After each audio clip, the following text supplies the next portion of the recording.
Unified 911, anong matutulong namin sa'yo? Anya ti may tulong miken ka po. Anong may tatabang ko sa imo? Unsay akong ikatabang nimo? Ngini makadabang na misal ka no? Sa anumang wika o dialekto, may tulong na darating sa iyo.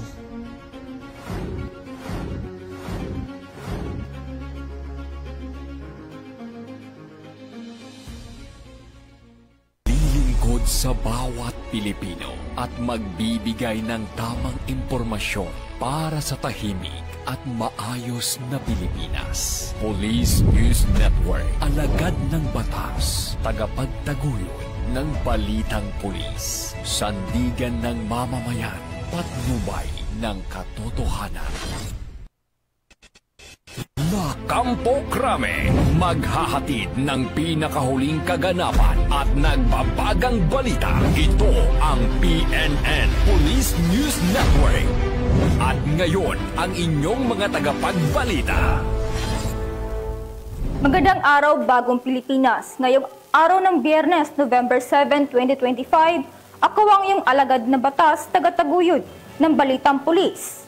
Ako po si Patrolwoman Ara Cassandra Cuncon, maghahatid sa inyo ng tamang balita, kwento ng pulis at serbisyong para sa mamayan. At ito ang PNP News Online. Ang pangunahing balita ng Police News Network, alagad na batas, tagataguyod ng Balitang Pulis.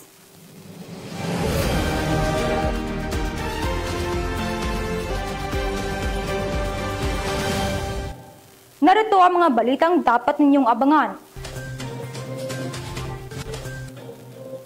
Mahigit 400,000 halaga ng shabu nakuha sa high-value individuals sa Urdaneta City. Sa kabila ng kalamidad, Konsolasyon MPS patuloy na nagbantay at nag-rescue sa kasagsagan ng Bagyong Tino. Underground Mass Organization member nagbalik loob sa Eastern Samar, pagpapatunay sa tagumpay ng iklip.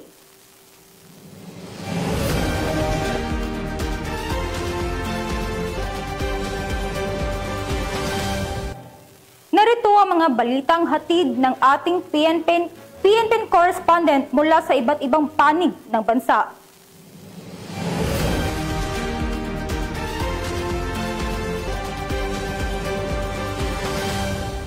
Simulan natin ang balita mula sa bahagi ng Luzon.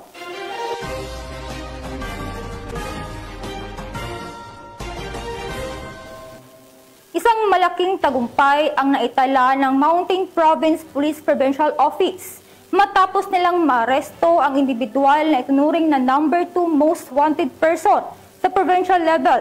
Arestado ang suspect na may kasong paglabag sa Republic Act 9165 o Comprehensive Dangerous Drugs Act 2002.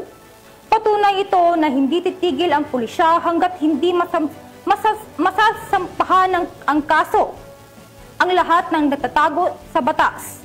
Patrolwoman Jomalyn Kakanindin sa balita. Estado ng Mountain Province PNP ang number 2 most wanted person provincial level sa kasong paglabag sa Section 11 and 12 ng RA 9165 sa Luna, La Union nito lamang Nobyembre taong kasalukuyan. Matagumpay ang operasyon dahil sa pagtutulungan ng mga operatiba sa pangunguna ng Boco Municipal Police Station, katuwang ang Mountain Province Police Provincial Office at ang Police Regional Office 1. Arestado ang akusado sa bisa ng warrant of arrest na inihain laban sa kanya noong ika-29 ng Oktubre taong kasalukuyan sa Bontoc Mountain Province na walang inirekomendang piyansa sa paglabag sa Section 11 ng RA 9165 at may inirekomendang piyansa naman sa paglabag sa Section 12 ng RA 9165. Matapos basa ng kanyang mga karapatan sa salitang kanyang naiintindihan, dinala ang akusado sa tanggapan ng pulisya para sa tamang dokumentasyon at wastong disposisyon bago i-turn over sa kinauukulang hukuman. Ang matagumpay na operasyon ay patunay sa dedikasyon at determinasyon ng Mountain Province PNP sa kanilang sinumpang tungkulin na mas paigtingin ang kampanya kontra kriminalidad at panagutin ang mga maisala sa batas upang mapanatili ang kaayusan at kapayapaan ng komunidad tungo sa isang bagong Pilipinas. Mula dito sa rehiyon ng Cordillera, ako ang iyong PNN correspondent, Patrolwoman Jomalyn Kakaninding, alagad ng batas, tagataguyod ng Balitang Pulis. Maraming salamat, Patrolwoman Kakaninding.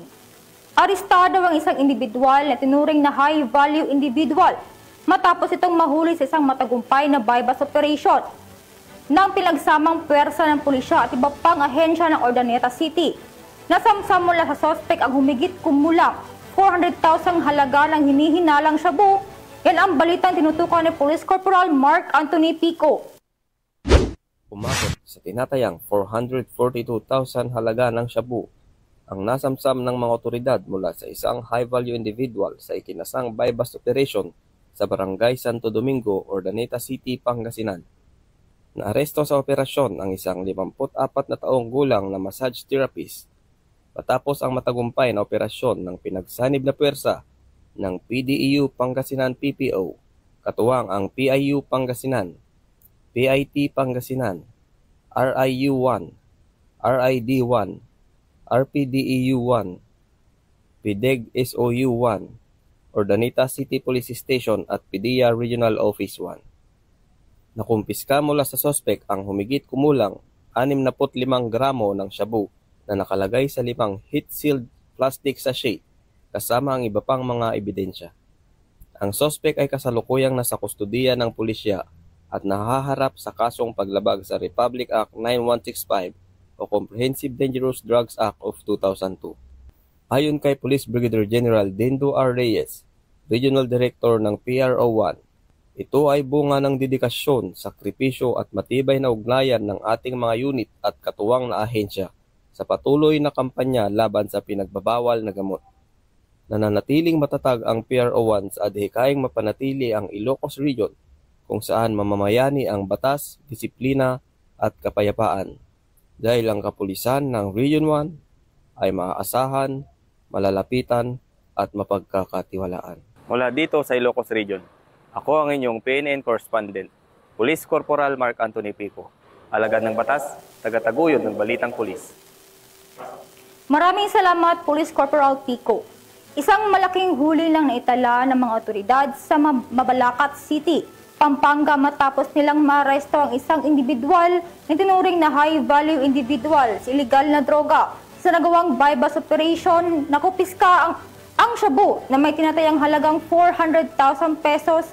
Ang matagumpay na operasyon, ito ay malaking ambag sa pagputol ng supply ng droga sa Pampanga. Patrolwoman Jilly Peña, ibalita mo. Naaresto ng mga operatiba ng Mabalacat City Police Station sa tulong ng PDEA 3 ang isang high-value individual sa ikinasang anti-illegal drug operation sa Barangay Dao, Mabalacat City, Pampanga. Kinilala ni Police Colonel Eugene M. Marcelo, Provincial Director ng Pampanga Police Provincial Office, ang suspect na si alias Tots, 22 anyos, construction worker at residente ng Balibago, Angeles City. Nahuli siya matapos makabili ang pusher buyer ng isang sachet ng hinihinalang shabu sa halagang 1,000 pesos.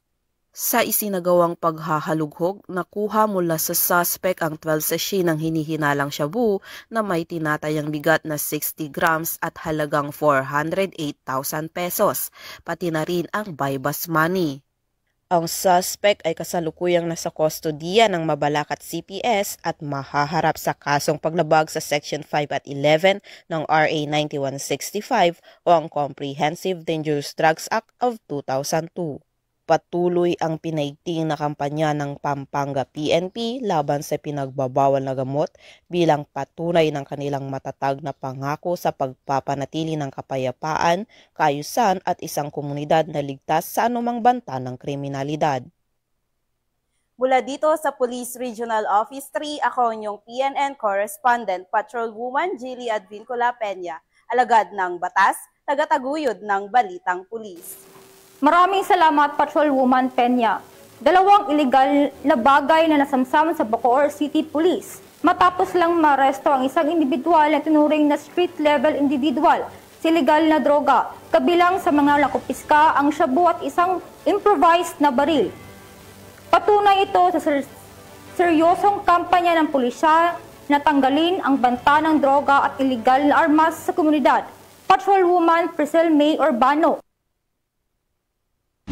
Na naaresto ng Drug Enforcement Team ng Bacoor Component City Police Station ang isang street-level individual sa isinagawang bypass operation sa Camellia Springville, Barangay Molino 3, Bacoor City. Kinilala ang suspect na si alias Nel, 44 taong gulang at residente ng Bagong Silang, Barangay Queens Row, Central Bacoor City, Cavite. Isinagawa ang operasyon sa pakikipag-ugnayan sa Philippine Drug Enforcement Agency na nagresulta sa pagka-aresto sa suspect. Nasamsam mula sa kanya ang 2 piraso ng heat-sealed transparent plastic sachet na naglalaman ng hinihinalang shabu, 2 piraso ng 100 peso bill na ginamit bilang bypass money, at isang improvised firearms na may kargang 1 bala. Ang mga nakumpiskang ebidensya ay dinala sa Provincial Forensic Unit sa Imus City para sa pagsusuri. Samantala, ang suspect ay kasalukuyang nasa Bacoor Component City Police Station habang inihahanda ang kasong paglabag sa RA 9165 o Comprehensive Dangerous Drugs Act of 2002 at RA 10591 o Comprehensive Firearms and Ammunition Regulation Act. Mula dito sa Piero Calabarzon, ako ang inyong Police News Network Correspondent, Patrolwoman Priscel May Urbano, alagad ng batas, tagataguyod ng balitang pulis. Maraming salamat, Patrolwoman Urbano. Tunghayan naman natin ang mga balita mula sa bahagi ng Visayas.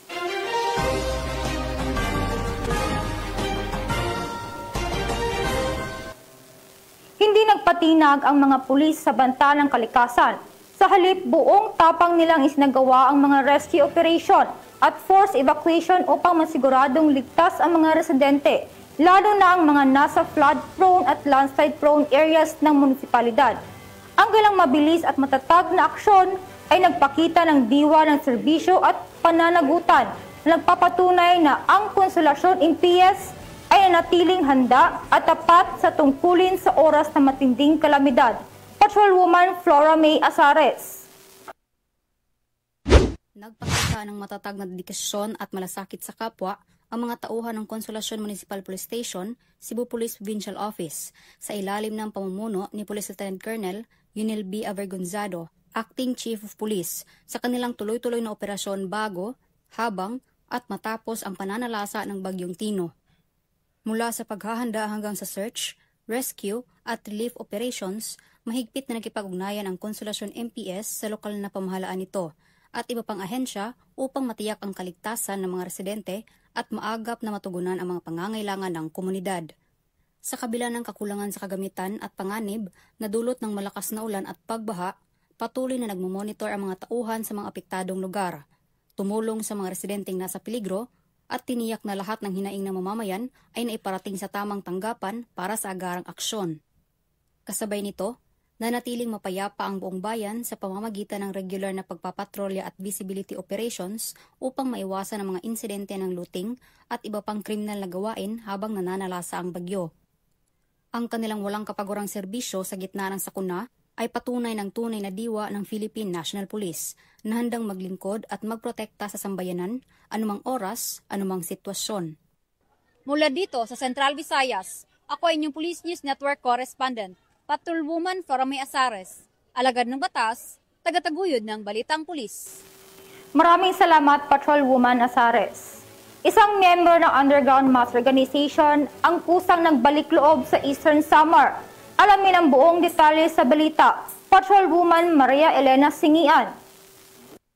Winakasan ang pakikibaka at kusang nagbalik loob sa pamahalaan ng isang miyembro ng Underground Mass Organization sa Barangay Garden, Arteche, Eastern Samar. Ang pagbabalik loob ay resulta ng matagumpay na panawagan at pagsisikap ng mga tauhan ng 801st Maneuver Company Regional Mobile Force Battalion 8 kasamang Provincial Intelligence Team Northern Samar at Regional Intelligence Unit 8. Samantala, nakatanggap naman ang nagbalik loob ng agarang tulong pinansyal at food packs mula sa mga kapulisan. Ang nasabing surrendery ay nasa kustudiya ng 801st Maneuver Company RMFB 8 para sa kanyang posibleng enrollment sa programa ng ating gobyerno na Enhanced Comprehensive Local Integration Program o ECLIP. Ang pagbabalik loob ng dating miyembro ng UGMO ay representasyon ng mga programa ng ating gobyerno sa pagwawakas ng insurhensya at terorismo ay matagumpay na naipapatupad tungo sa pagkamit ng payapa at maunlad na bagong Pilipinas.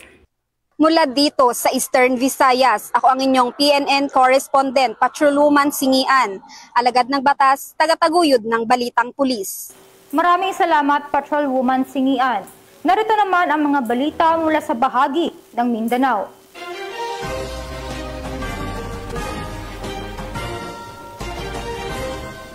Arestado ang isang individual at nakumpiska ang malaking halaga ng iligal na droga kasabay ang isang hindi lisensyadong baril sa kinasang bypass operation. Patrolwoman Rina Celestine Sendrihas sa balita.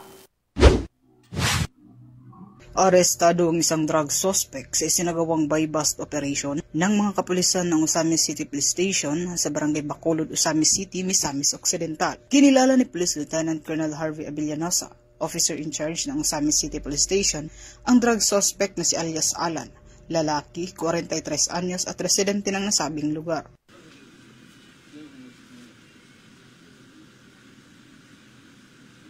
Sa ikinasang bypass operation ng mga operatiba ay nagresulta sa pagkakakumpiska ng mga pakete ng hinihinalang shabu, isang cellphone, isang 500 peso bill na ginamit bilang bypass money, at isang 45 caliber pistol, 2 magasin at 6 na bala. Mahaharap ngayon ang suspect sa kasong paglabag sa RA 9165 o Comprehensive Dangerous Drugs Act of 2002 at RA 10591 o Comprehensive Firearms and Ammunition Regulation Act. Mula dito sa Northern Mindanao, ako ang inyong Police News Network correspondent, Patrolwoman Rina Celestine Sendrihas, alagad ng batas, tagataguyod ng balitang pulis. Maraming salamat, Patrolwoman Sendrihas. Empleyado ng paaralan arestado sa pagtutulak ng droga. Ang detalye ng balita ay hatid mo, Patrolwoman Joanna Kawili. Isang administrative aid ng pampublikong paaralan na kabilang sa listahan ng mga high-value individual ng pulisya ang matagumpay na naaresto sa isinagawang bypass operation ng City Drug Enforcement Unit ng Butuan City Police Office. Ang operasyon ay isinagawa bandang alas 11 ng gabi sa barangay Doongan ng nasabing lungsod. Kinilala ang suspect na si alias Nobita, 30 taong gulang, binata, residente ng barangay Ambago at kasalukuyang nagtatrabaho bilang administrative aid sa isang high school sa lungsod.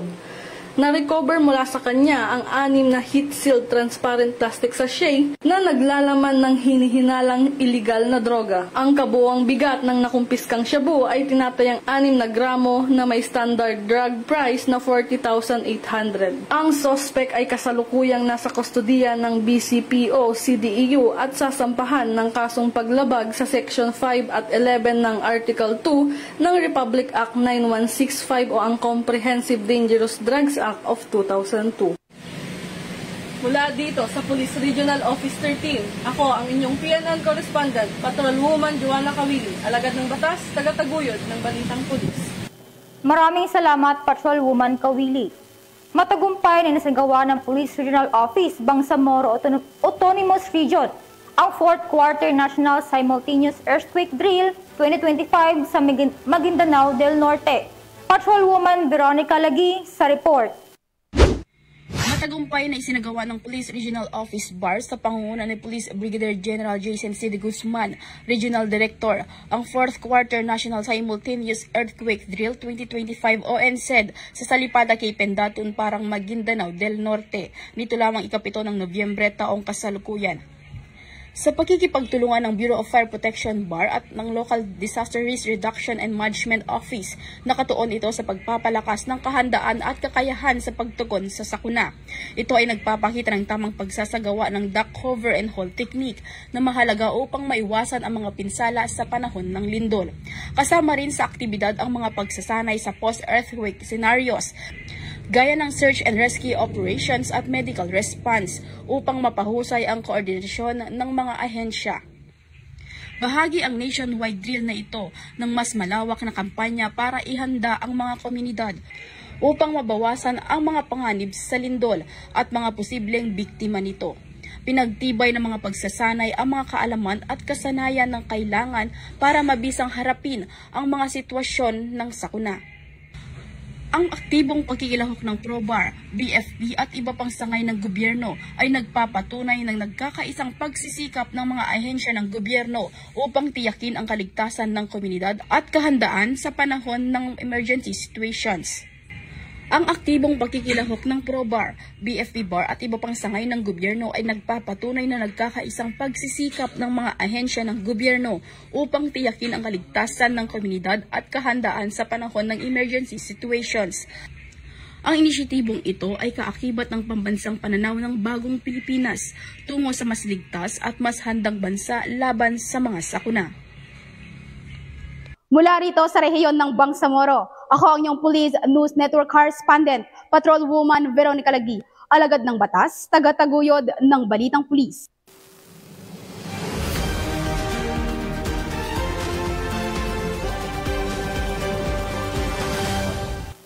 At yan ang nakalap ng ating mga PNN correspondent mula sa iba't ibang panig ng bansa. Mga ka-PNN, 48 days na lang, Pasko na.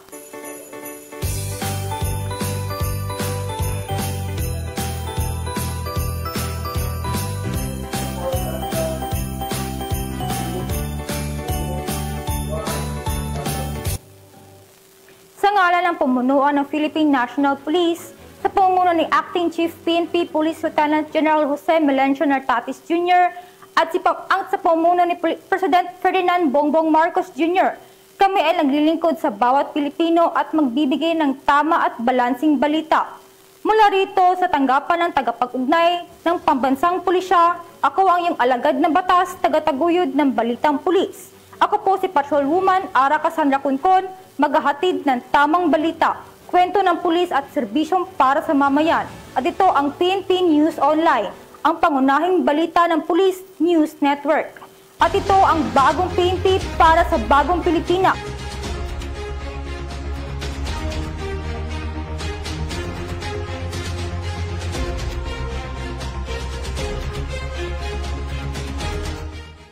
Police News Network, alagad ng batas, tagapagtaguyod ng balitang pulis.